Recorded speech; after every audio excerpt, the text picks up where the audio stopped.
Hope you guys are ready to get your heads checked because we are traveling to the Medfield State Hospital. The state hospital actually got its start in 1890 when the state commissioned people to buy the land which it was on to build an insane asylum.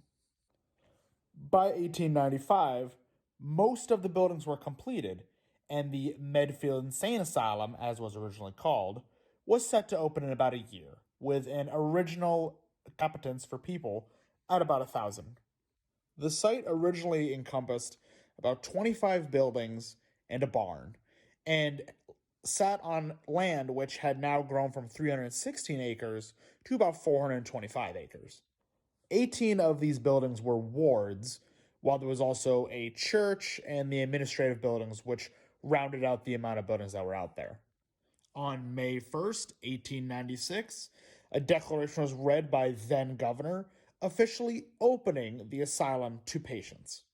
The patients would arrive from a few different already existing hospitals, mainly Taunton, Danvers, Westboro, and Northampton.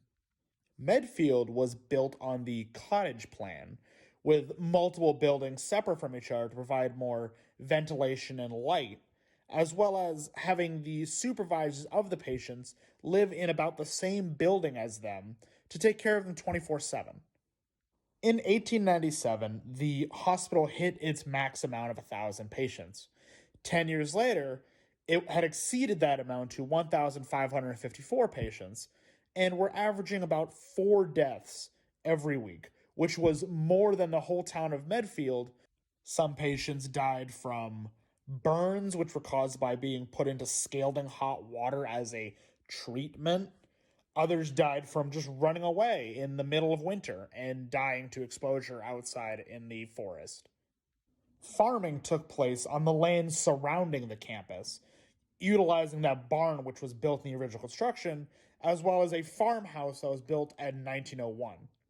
This farmhouse could hold 30 patients, which also worked the fields as part of their treatment.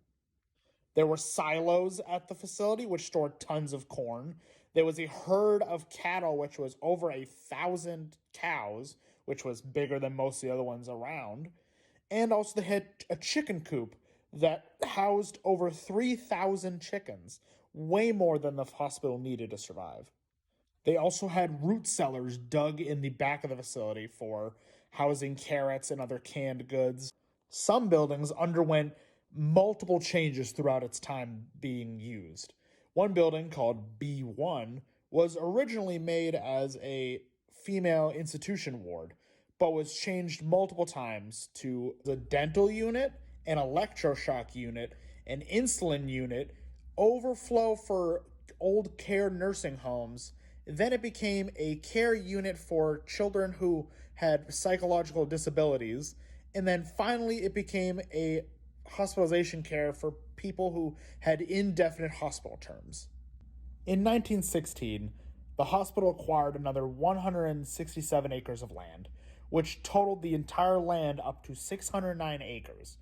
With 184 acres under cultivation, the infirmary was also built this year, and it was used for the dental clinic, the x-ray, the laboratory, and the operating room, which actually the first operation ever done at a psychological ward was performed here at Medfield.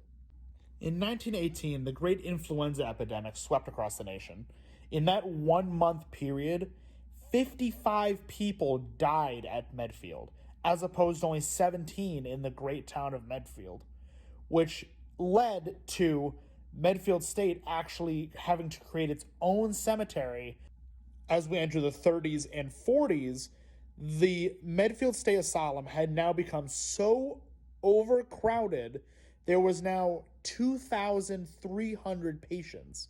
Mind you, the hospital's amount of buildings has not increased, and the amount was only set for 1,000 people. This is over double that. In the 1940s, complaints continued about the hospital being overcrowded. So you know what they thought was the best decision to make the place less crowded? Starting to admit children.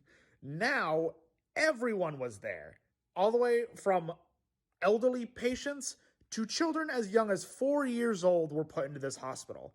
And no, there was no children's ward. They were all just thrown together in the same buildings. You know what else happened during the 40s? World War II, which resulted in many of the caretakers going off to fight.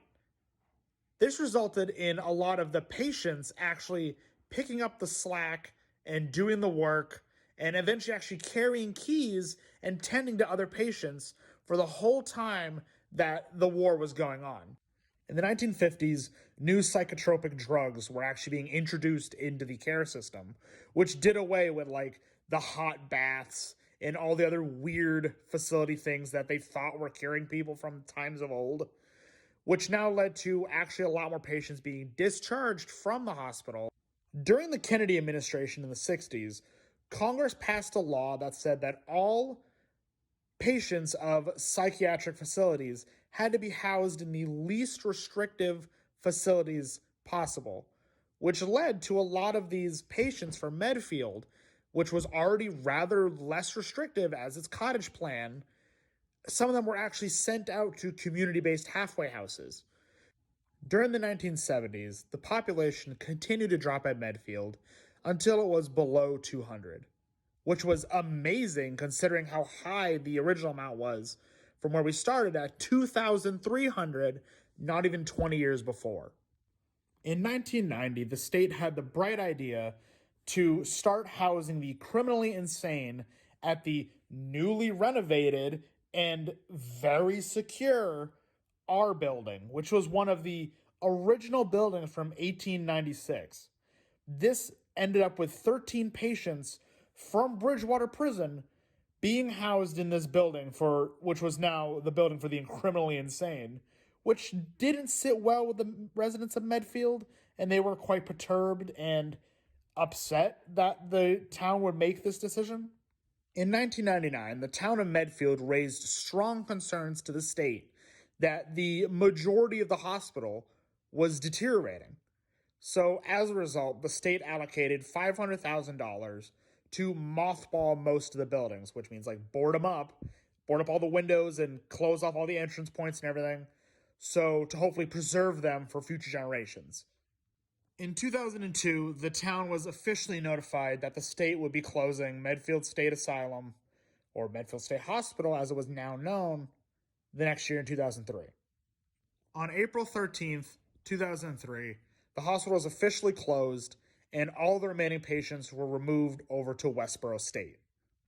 After the closure of the hospital, it was reopened by the town and the grounds were cleaned up and used as walking paths.